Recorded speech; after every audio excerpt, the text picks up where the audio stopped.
Hey, this is Sasha. Thanks for joining me in today's video. And what I want to share with you today is, do you have to become an SEO expert to become successful on the YouTube platform? I'm going to answer this question for you right now. All right, so I think it's important to take a look at some of the most successful YouTube stars out there. And I'm just going to go ahead and, as you can see, here's a cover of Anastasia, I believe, which is a girl from Russia. I think she's 5 or 6 years old and making a boatload of money, millions from YouTube. So let's just scroll down to number 1, Ryan, who does a lot of reviews on YouTube toys or toys on YouTube. And, you know, I don't think he's an SEO expert. Maybe his parents know some SEO, but ultimately creating viral videos and keyword rich videos and just people spreading the word of mouth creates some very, very successful YouTube channels. So here as well, Dude Perfect. And then you have Anastasia. So again, if you're trying to, you know, let's say you run a business and you're a multimedia company and you want to go ahead and hire an SEO expert, I don't think she's an SEO expert, but her videos are doing phenomenal.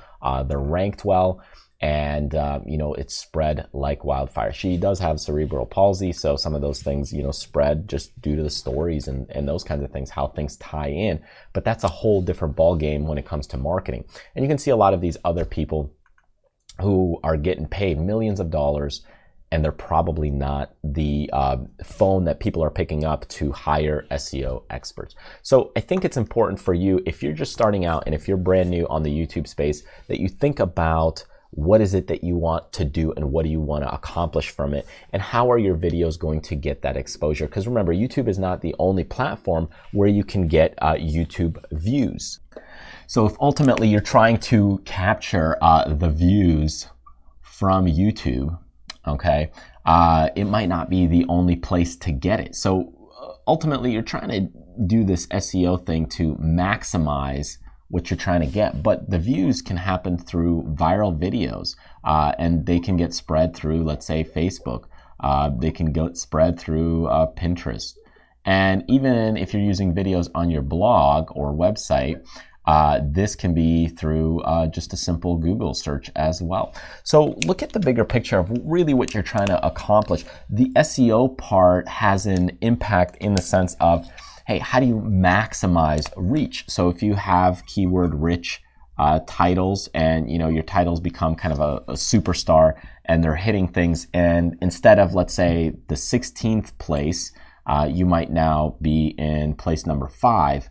That of course does help. So just knowing a little bit of knowledge but allows you to be a little bit ahead of your competition or other people in your niche. But if you've got that viral effect, you got a storyline behind it, and it spreads things, that's really how people become superstars. But when you look at simple regular industries, getting and becoming a little more proficient with SEO does help. But do you have to be, you know, the top 10 in your industry to make YouTube successful? No, you don't.